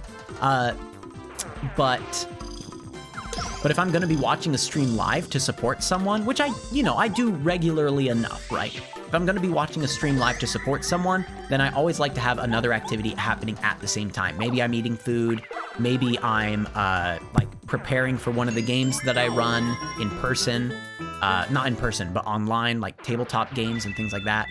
But either way, like I think it's best to pair it up with another activity, because for the same reason that I talked about earlier, the average person spends about 20 minutes in a stream. For me, it's about 40 minutes in a stream, unless I'm doing another activity alongside of it. I can watch a stream for generally about 40 minutes before I'm like, you know what, there's other, like, I start to remember other things that I need to be doing. It's not even that I want to be doing, it's that I need to be doing. Your food is breakfast. Nice. I mean, hey, if it works, right? Oh man. I'm starting to think of, so I love to do my own cooking for a couple of different reasons. First, it's just way cheaper to do your own cooking, let's be honest. And as a teacher, I don't get the most money in the world. So having cheap food is important. And generally, cooking stuff yourself is a little bit cheaper than buying, say, a bunch of fast food stuff. But that being said, there is something that I just love so much about some foods. Like, oh, there we go. That one's alive now. Chimichangas, for instance. I'm trying, I think when he hops up all the way, I want to say that's when you can actually hammer him. Maybe it's just on this level. Hold on. No, I still want to have out this guy. Come on. Okay, then I run over here. Oh, well, I was trying to hammer him. Oh, well. It would have just made it, like, a little bit faster. But, chimichangas from, I don't even remember the company that makes them. They're at Walmart. They're in the, they're in the freezer goods aisle. They're always the blue one. The blue chimichangas are the best. And they are something that I do make sure to buy every time that I do go shopping for food, because they are such a comfort food and a really fast food. You know, if it's like, oh no, I forgot that I agreed to meet with this person online for a meeting real quick, and the meeting is in like 10 minutes, but I wanted to make myself dinner tonight, right? Being able to pop in chimichangas into the oven, not into the oven, into the microwave for like 2 minutes, and then move on with my life, eat them really quick, and then just be done. Like, that is nice. That is satisfying to be able to quickly have another set of activities done. But yeah, one thing I really like to do while watching a stream is cook or bake. That's my favorite thing to do during a stream, is have the stream open. Normally I like beam it up to a larger TV, or I actually bring my laptop out and put it like onto the same counter space where I'm making the food, so I can still actually watch the stream rather than just listen to it. I'll watch the stream while making food, either through cooking or through baking. And that's just so much fun for me, because I love cooking and baking. And that's the way I prefer to make food, is I make a huge amount, and that way I have leftovers for the next 2 or 3 days. Is there, hold on, I've never checked over here. Is there actually a little secret thing over here with Bombette? No, there's not. Okay, I thought. What are my favorite streamers? Oh my goodness, that's a huge question. And the reason I say that's a huge question is because the answer changes depending on if you're asking like, for what? For instance, some of the first streamers that I grew up watching, not grew up watching, but that I actually like, you have to understand, streaming wasn't really huge until I was in high school, okay? Like, one of the first things I remember when it came to the world of streaming was in high school, senior year, hearing about Twitch plays Pokemon, right? So Twitch was already like a streaming service. Then we're talking the year 2014, 2013 technically, I guess. Twitch plays Pokemon was a guy claiming that they were doing like a social experiment. I don't know if it actually was or not. Some Australian person claiming they were doing a social experiment, and they made a little setup that made it so that people in the Twitch chat, if they were typing in directions like A, up, down, B, stuff like that, it would actually perform those actions on the emulator. Now, this is something that a lot of people have done nowadays. So you've probably heard of that sort of same thing. You're like, oh, they just did one of those. You have to understand, that was completely new to us. The idea of a whole like hive mind of people playing the video game for the streamer was bonkers. It was such a wild idea, and everyone was making like little, like, they were piecing together like a whole lore about it. It was so interesting, so wild. And that was kind of my first like interactions with the streaming world, was that whole setup there. Hold on, I kind of want to focus on this, get as many hops as I can. I keep on messing it up.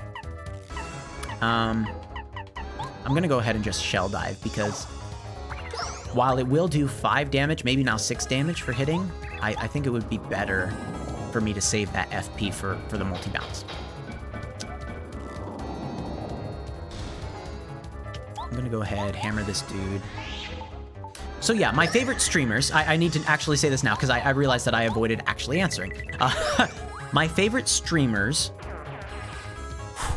the first one that I watched a lot of stuff of was, this was back in 2014. I watched a lot of PewDiePie because, you know, PewDiePie was doing a lot of, wait, no, hold on. He wasn't streaming them. That was like 2016 was when occasionally I did watch PewDiePie. It wasn't a bunch. It was just like, oh, like PewDiePie streaming? Like, sure, like I'll watch that. I don't watch their stuff anymore. I think they've changed more nowadays into a like, look at how my life is going in Japan right now, I think. So, you know, it's a very different set of videos than I would ever watch, and I don't know what the guy's content is like anymore anyways. Oh, I think I just got a power boost here. But, I do watch a lot of RT Game. I watch a lot of Call Me Kevin. I watch some Ludwig. I watch some Saikuno. I watch Disguise Me Toast. I watch, oh goodness. Some of the people, I guess now they're, Senpai Plays. Before they were, it's the people who made the stream music, for us. Hold on, I have to double check. Stream Beats, yeah, so it's the same people that run Stream Beats. They have a lot of fun things that they've streamed before. I think this fella is just about to be defeated. There we go, okay. Boom, there we go. 29 star points. That's not bad. And that's our second boss right there. Woo! But yeah, so if you name them as a streamer, I've probably seen some of their streams and learned a little bit from them. Oh, technically not as much a streamer. Up Is Not Jump, they occasionally do streaming. Up Is Not Jump is another really good one. They're also a teacher that has put like a lot of really good research into their videos. I love watching those. That's also really good. If you name the streamer, I've probably, even if I've never heard of them before, I could probably watch their stuff and say something that I like about how they conduct their streams. That's most of the reason why I watch streams nowadays is, although it is fun to watch them, don't get me wrong, I very much enjoy watching streams for fun. A lot of the reason I watch them nowadays is to be able to like sort of academically look at them and say, okay, how could I use this as an example for my students of what really works in streams, what is a little bit more difficult to have happen in streams, stuff like that. So yeah, I'm trying to think. I know that there are other people that I watch streaming. I've recently poked my head in on a couple of the Tempest streams. So the 4 people streaming for Tempest. Some of their content is pretty fun. It's not something I generally watch all the way through, but I generally pop in and go like, oh yeah, look, they're streaming right now. That's kind of neat. Trying to think of other things. There are definitely other people that I've watched streams of before than I've liked their content, but I'm trying to think of like what is showing up in my YouTube playlist nowadays. Like that's the main thing I think that I'm trying to like use to remember things right now, and I'm completely forgetting it. Yeah, but those are the people that actually watch streaming. I have a lot of other people that I love watching their YouTube videos, right? Like Daniel Thrasher is a huge one that I love watching their videos. It's really fun to watch those. Same with, oh my goodness, I just forgot his name. He does a lot of the, like, the first guy to ever this. He also did, he also, for Screen Rant, he was doing, the pitch meetings. I've forgotten the guy's name, and I feel really bad about that. He's actually a part of my class, both Daniel Thrasher and that guy's videos. Man, I can't believe, it's just a total, like, brain moment where you just forgot entirely. Anyway. So yeah, I'm just having trouble remembering that right now, which is a little hard to answer that question. But yeah, there are a lot of people that I've watched streams of that I use as information and I use as reference. There are a lot of people that I've watched their YouTube videos and use that as information and use that as references. There's almost always something that you can get out of engaging in the content of someone else.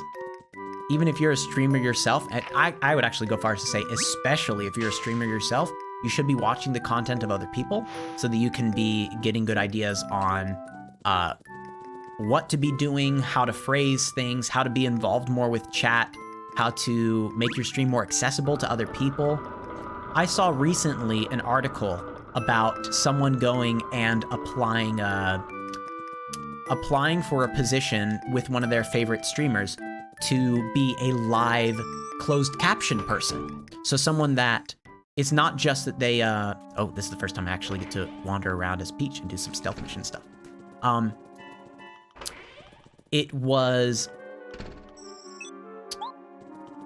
one of their favorite streamers. They had a sibling or something like that that is legally deaf and often needs the easier way for them to engage in content is if they're also reading subtitles. But YouTube's automatic subtitles are not the best, shall we say? And that's me being perhaps a little kinder than I need to be. Their live subtitling service is meh. The PS1 is an N64. If you're using an emulator on it, I suppose so. Yes. This is where we're going to find out more about the next area that we're going to, which we'll actually get to start going through a little bit. Tubba blubba. So, he's guarding the next spirit, and it's been told that he's invincible, which is interesting. And for a while, he is going to be invincible. We'll be unable to beat him. He will take no damage, and he'll do way too much against us. But apparently, he has a weak point and a secret that we're going to exploit. Yeah, so this person applied to their favorite streamer to be a live subtitler. So someone that's like relying on very similar technology to what stenographers use. Stenographers are the people who do the typing up of courts, so court records. They go ahead and they're typing everything that the defense is saying, that the witnesses are saying, that people on the stand are saying, that the judge is saying, everything like that. Like it's a court record of everything that was said in court. And stenographers use a special little typewriter that's like 12 keys or something like that, that best matches like the ways that humans make sounds. Super interesting stuff. I'm probably wrong about the number of keys. It's probably like 16 keys or something like that. Either way, it's not that they're typing like every single letter of every single word. They're typing the sounds of human words, which is super cool, and very, very impressive of a thing to do. So yeah, having that sort of accessibility in your streams could be really interesting. I think it would be best used in a series of if someone is doing streaming in another language, right? But they're a really interesting personality and you want to have translations of what they're saying go out in another language.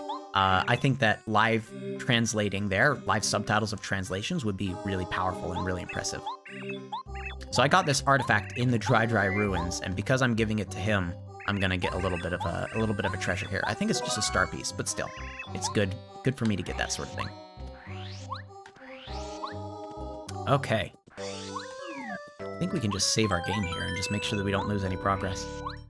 Yeah, so if you're planning on streaming, you should always be looking at the content of other people. Not just to glean some ideas about what to do on a stream, but also to see, you know, how do they engage with their chat? What is it that they make sure to accommodate for whenever they have certain issues arise, maybe, or things like that.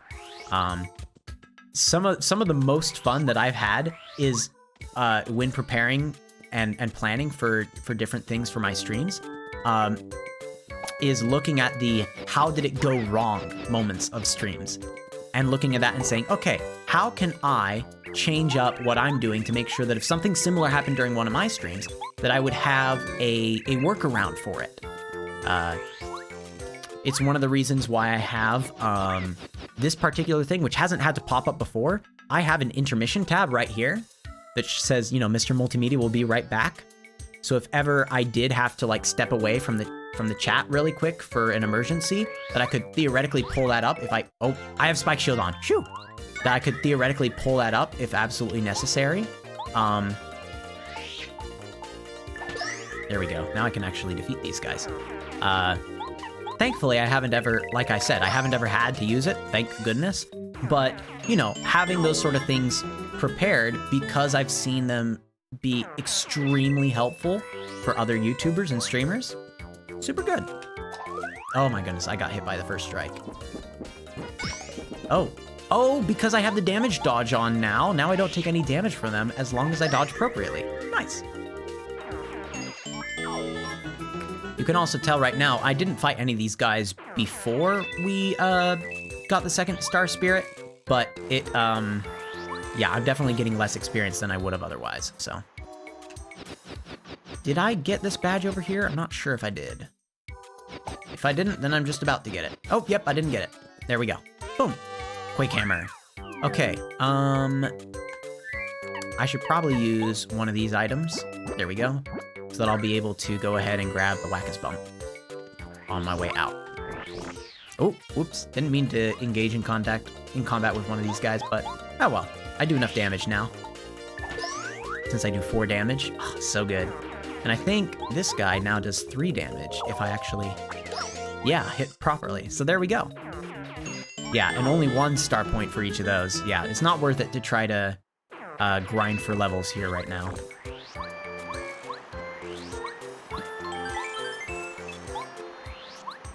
I feel like I missed some items somewhere, but I don't know where. So we're just gonna move past it. All right, whack-a-bump, thank you. You finished your food. Well done, Santiago. Oh, that's right, because you were eating it during the stream, yeah.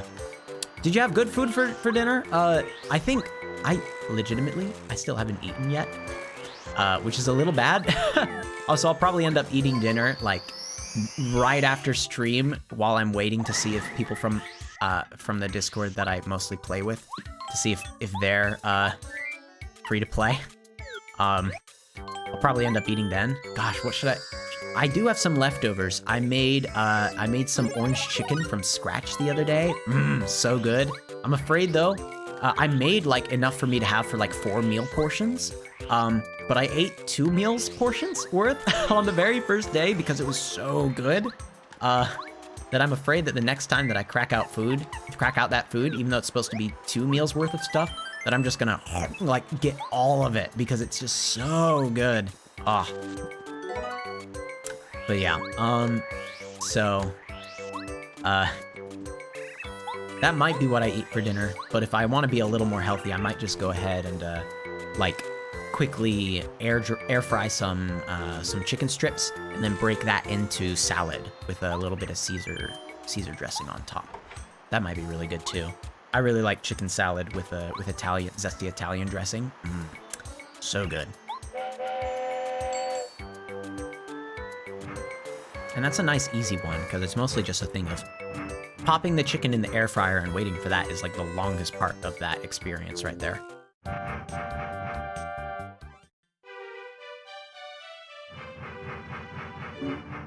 Anywho, yeah. So, I think now once we enter up into this top area, I think Twink's gonna visit us again. I'm trying to think when Twink visits us. I legitimately don't know. Is it? Oh, it's like right around here. It's right when I buy the bridge, I think. Wait, no? Really? Twink? Where are you? That's very interesting. I'm trying to remember when Mario gets told about the Star Spirit by Twink. Interesting. Oh no, I didn't change my badges around. Uh-oh. This is potentially a problem, because I wanted to have the Shrink Stomp for this, and I do not have the Shrink Stomp. That's bad. All right, hold on. I need to concentrate here in order to jump.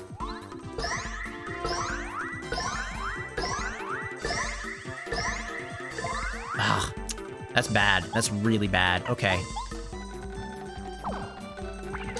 Okay, this is the best shot I've got. Oh my goodness, he does way more damage. Okay, I do have the Wackus Bump. I'm gonna have to remember that. I shouldn't be stingy about using that. This is the perfect sort of situation to use it. Okay, that time I did 8 damage. Wow, oh gosh, no, don't do Shell Lift. Okay. Yeah, okay, thank you for understanding. Oh no! I forgot that this is part of the fight as well. He goes electrical. Okay, let's see, we'll do a Dusty Hammer, because I needed to get rid of that anyway.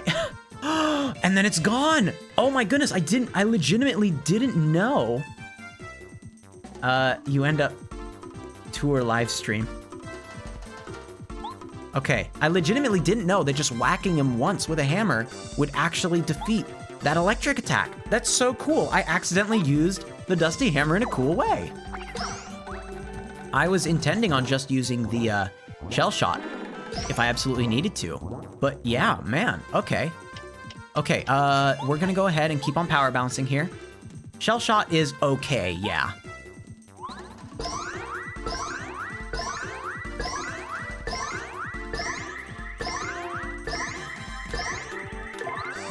That time I got 10. You know what? This time I'm gonna use the dive attack this time. Next time I'm gonna use shell shot though. And this is exactly why I saved it. I was like, because I want to be able to use, okay, here we go. I'm gonna do shell shot first and hope, does that get rid? Yes, that gets rid of it. There we go. And now I have enough to power bounce, and then I'll use the Whack-a Spump next time. Just 8 damage. Oh, yes. That's all I needed. I didn't even need to use that item. I'm at 95 star points. I'm about to level up. Look at that. Now, the main reason I did this was because now I have access to all the other places that I've been so far. So I have access to Dry Desert once again, if I need to pop into here real quick for a visit. I can go back over to here, which I think this one is Goomba Village. It might be Koopa Town. It is Koopa Town. Okay. Yeah, I'm surprised that I did that well on that. That's super good timing. Koopa Village, I now have access to. And, of course, like I was thinking it was before, the Goomba's house. Actually, while I'm here, I'm going to go ahead and use the Toad house because it's, like, super close to here. So I can just quickly fill up on all of my HP and FP. Specifically my FP I think I need. Because I want to go a little bit further into this dungeon. Let me see. So I need to swap around badges a little bit. I still have on some badges that I'm not going to be using anymore. I don't really need Hammer Throw at all, and I don't need Spike Shield at all, which means now I have 4 badge points that I can kind of throw around. You're thinking go get Power Smash? Is Power Smash the one to the left of here? Is that what it is? I legitimately don't remember. Let me see. I have 4 more badge points. Shrink Stomp I should use. Quake Hammer I like because it like flips enemies that are on the ground. Should I keep? You know what? I mean, I'll keep Spike Shield for now.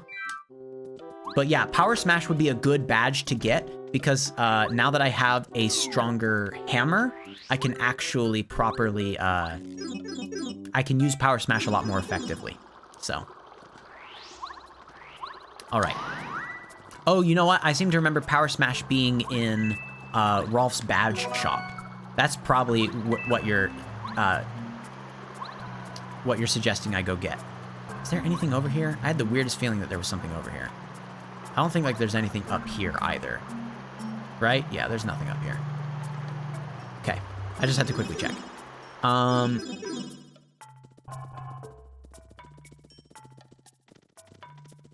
I thought, oh good, yep, there's enemies down here. Okay, I wasn't wrong about that.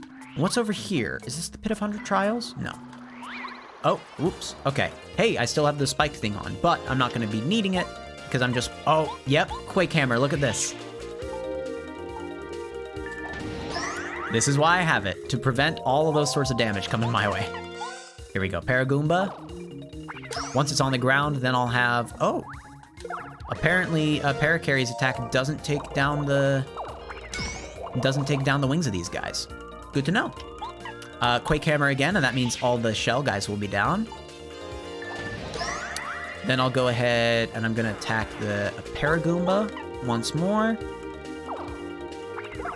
Oh my goodness! I can't believe I messed that up.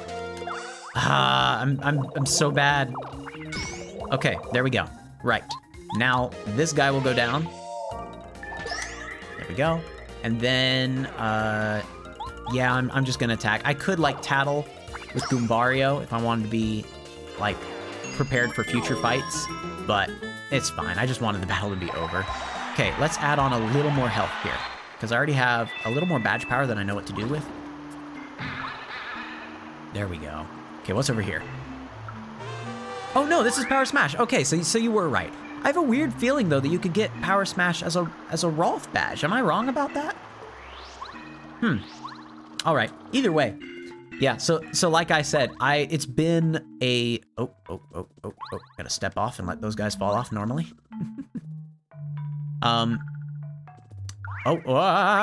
It's okay. So it's been a while since I've played this game vanilla. I've mostly recently played it with randomizers on, and that changes the game quite a bit. Just double checking. Okay, lovely. So I'm not wrong about what's over here. You're saying go back to Toad Town now? Yeah.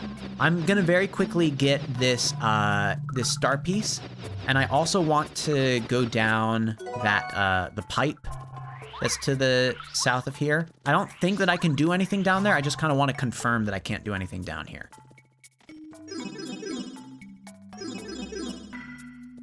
Oh wait, there's a...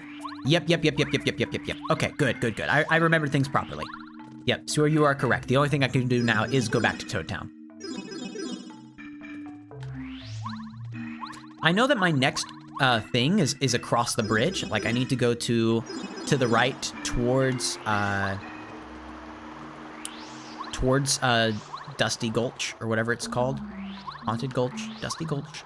It feels weird saying Dusty Gulch because I just went to dry outpost and dry desert, so it feels like I'm saying that wrong, but Dusty Gulch has to be right? Anyway, I know that to the right here is the Booze Mansion and all that. I'm gonna go ahead and I need to visit the... Oh wait, no, never mind. I forgot that I leveled up and that... Okay, hold on.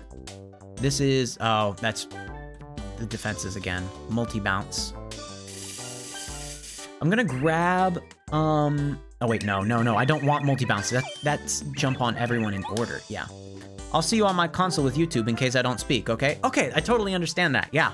I used to watch, for a while, I would, because my Switch was slightly bigger than my phone, I would, have, there was a way to get around and, like, get onto, browsers from there. But once YouTube came out, I would watch YouTube videos on my Switch. Okay, let's Mario destroy a weaker enemy with a first strike. I might want to get that eventually, but I think right now I don't think we need any of those badges. So we'll just save up our money a little bit. Okay, I think Kent C. Koopa is over here, but I don't want to fight them until I have stronger boots. Once I have stronger boots, then I think that it's worth it trying to fight Kent C. Koopa. But until that point, it's a risky battle, my friends. There we go. Oh, hold on. Give me a call when you're done. My father sent me a call. Oh, you know what? It probably is. I'm trying to decide how much to brag right now. You know what? Yeah, I'm going to understand. Right now, I try to be pretty humble about things, right? Oh, my best quality is my humility. I try to be pretty humble about things right now, but I'm going to put that to the side a little bit so I can kind of brag a little bit about what has happened. So I make a fair bit of money running my tabletop games. That means, you know, running like games like Dungeons and Dragons, Pathfinder, Starfinder, PTU, different things that are powered by the Abyss, which is a whole different tabletop system, a whole bunch of stuff. I run a bunch of different games. Admittedly, 5e is the thing that most people hire me for, is to run a different like D&D 5th edition game. But I always run my own content, except when they ask me to run a module. I love running my own content because it's just so much more fun that way, and I feel like I can personalize the experience to that group. It's really fun. But I make a pretty fair amount of money on that. And the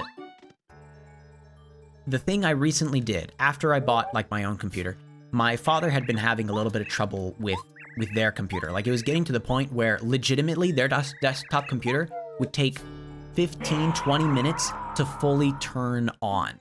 Like, after a really simple update. It was just struggling.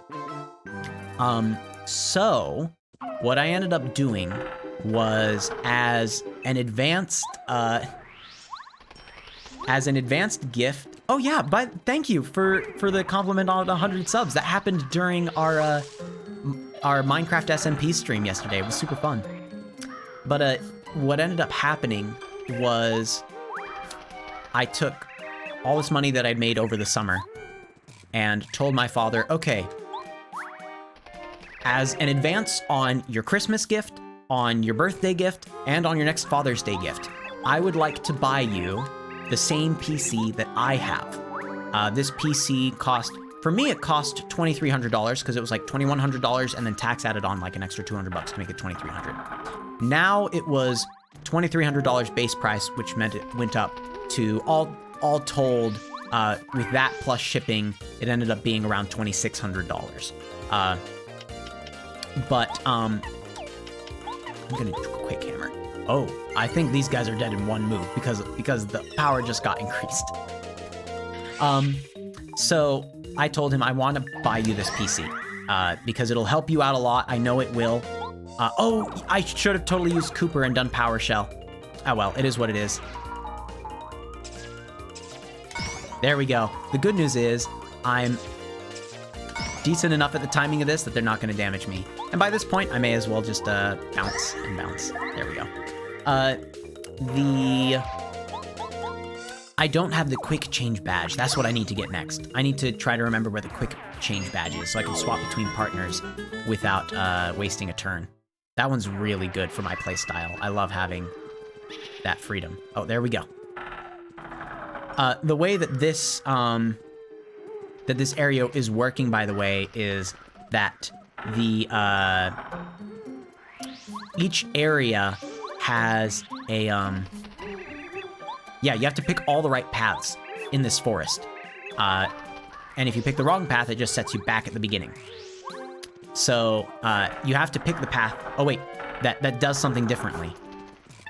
So like these guys, for instance, I almost took the wrong path. It's blue flowers that are tilting like that. See how over here, they're white flowers that are tilting, right? The blue flower is the right route. That's why I forgot almost.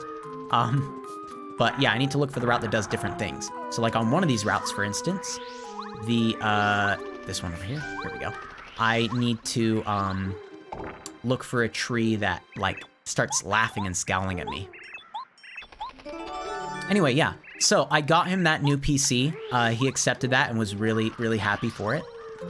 Oh yeah, yesterday's stream got pretty tense at some parts. There we go. See, I was looking for that tree up there.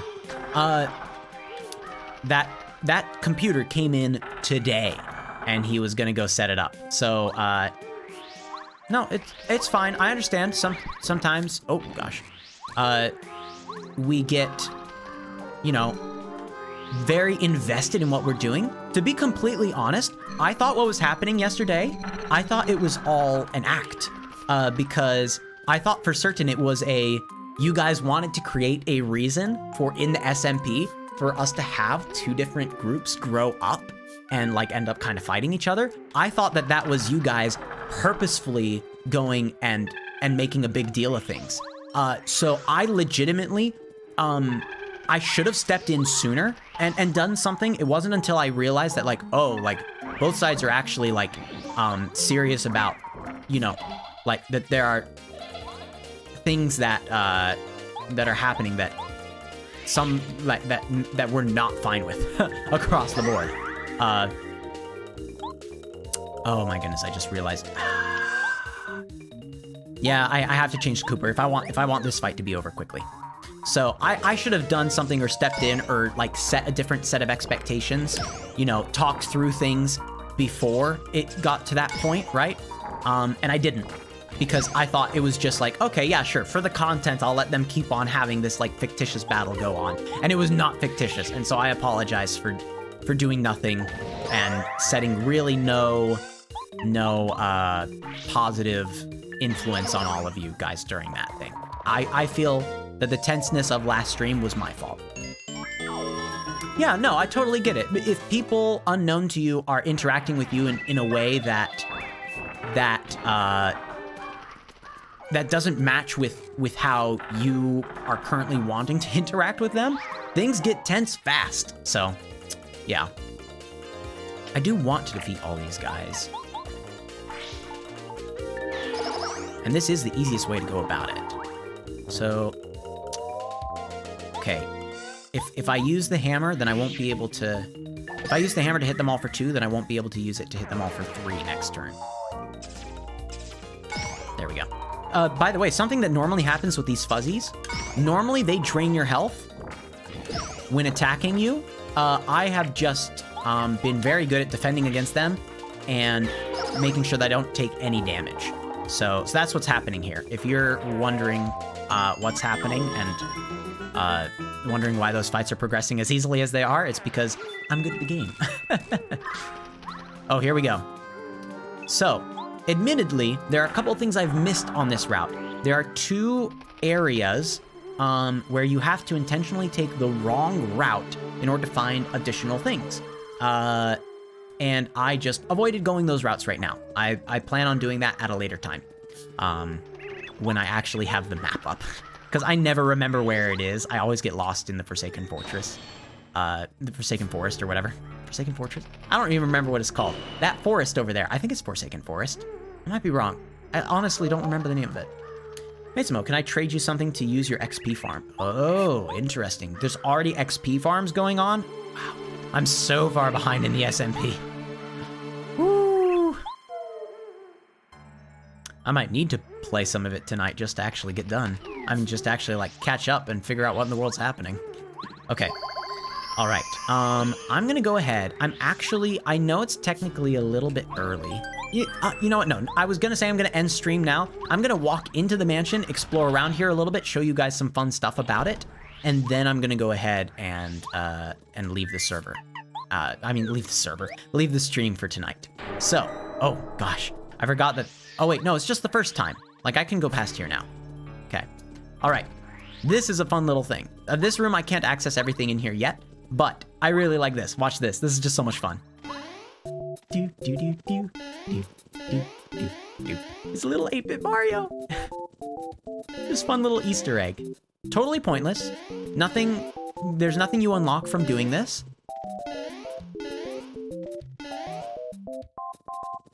It's just fun. MrM, I legitimately don't know how they knew that you had one. I didn't know you had one. They might have accidentally ran into it at some point and recognized what it was. That might have been it. I don't know. It wasn't me. I didn't even know you had one, so.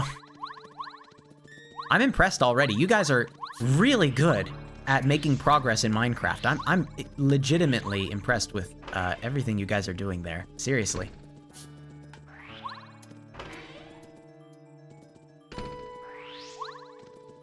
Oh. It was probably a comment that you ended up deleting at some point or something. Here we go. I remember this now.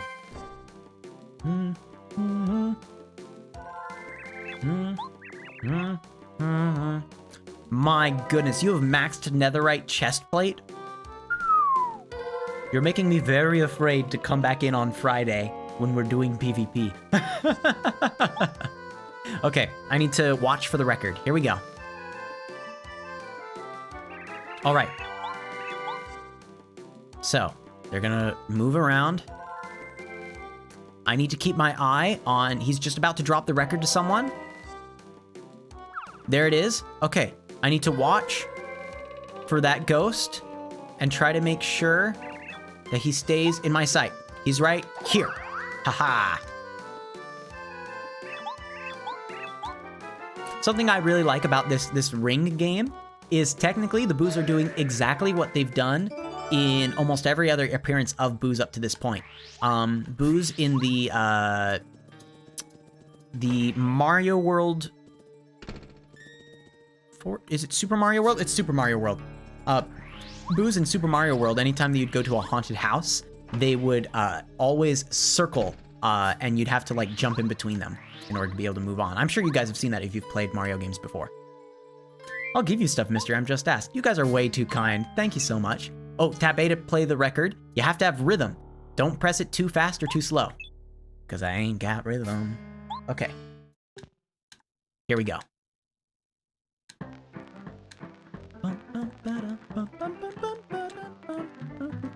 So the reason I'm playing this record, see how this ghost came over and started dancing?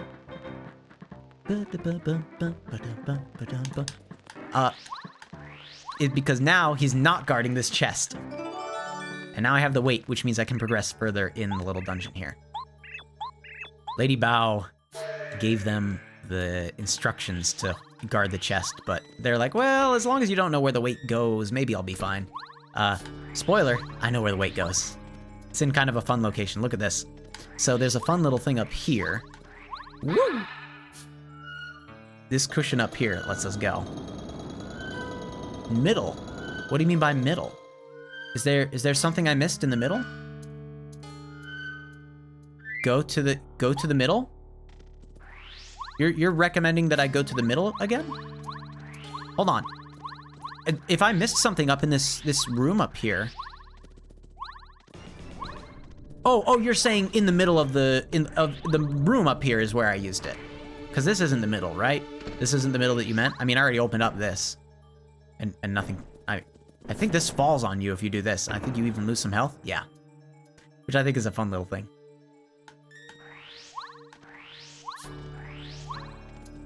Okay, I'm gonna assume that by middle you meant like you're going to the middle area to place the weight on the thing up here. No, that's not what you meant. Ooh, what do you mean? Hold on. Am I missing something? Is there something? Because I always feel I'm not the best at the randomizer. As often as I do the Paper Mario randomizer, I feel as though sometimes I'm missing something. Especially in this area, and sometimes I've gotten kind of walled off by progress. Is there something that I'm missing here, Patty? I'm gonna be really interested if it's Okay, I'm gonna keep on progressing through here to get the boots now. Okay, but if I'm missing something, like I legitimately want to know. Hold on, maybe I'm gonna very quickly just kind of, in order to give you a little bit of time, like in order to catch up on the stream. Okay, no, you're saying go get the boots. Okay. Whew. All right. Okay. Phew. Okay, yeah, I can go get the boots. Just easy. Nice and easy. So back in this hidden room now. Oh, heh. This little guy here. Yeah, sure, I'll activate it. Just a jump scare. The chandelier starts to come down. All right. Is it on this floor? I don't feel like it's on this floor. It might be on this floor. Hold on. Yeah, it is on this floor. Okay. So, I need to go up there. And then I also need to make sure, okay, it's in line with the bottom of this. I always forget where it is. I need to make sure that eventually I hop onto here, because there's an item at the bottom, that bottom chest right there. Not chest, crate. Okay. There's also going to be a place that I'll be able to go to on this southern part here, but I haven't unlocked it yet. First, I need to get, like Patty was just talking about, I need to get the boots. So it's the next item, the next upgrade that I've got here. Boom, dun, dun, dun. This time, rather than dropping it on one of them, they're gonna toss it between each other. Okay, here we go. Toss, toss, toss, toss, toss, toss, toss, toss. He stays right up there. Is this dude. Oh yeah! And this is our upgrade. So just like how we upgraded the hammer, now we upgraded the boots. So now, not only do we do more damage, right? So we do 2 damage each time that we jump on someone. So it's a total of 4 damage if I properly do the jump. Now I also have a fun thing of being able to smash through these. Let me quickly talk to this guy. He lets you know that there are secret panels hidden in the ground.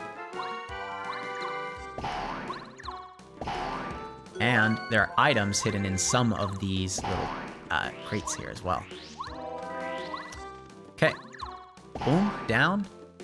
This leads me to this particular area. Then you're gonna see also something else that technically the spin jump boots can do, which is they can activate these. I think this is literally the only place where you use the spin jump boots on a thing, but it is what it is. This guy won't sell me anything or buy anything from me until I finish this particular mansion. I think we'll finish the mansion really quick and then move about our lives. Okay. Ooh. We're gonna get rid of the Goom Nut and the Koopa Leaf. Alright. Now we have to go back up to the top. To the same room that I was in before with the, to the same room with the, fun little Easter egg.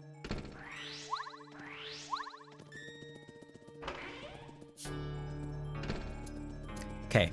First thing I'm gonna do is smash this. Blocking off the Easter egg for now. Second thing I'm gonna do is this. Okay, I seemed to remember there being an apple in here. 5 HP, which is the same as a mushroom, so I may as well get rid of a mushroom. Another apple. Interesting. Oh, that's my father. Hold on.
I was muted the whole time.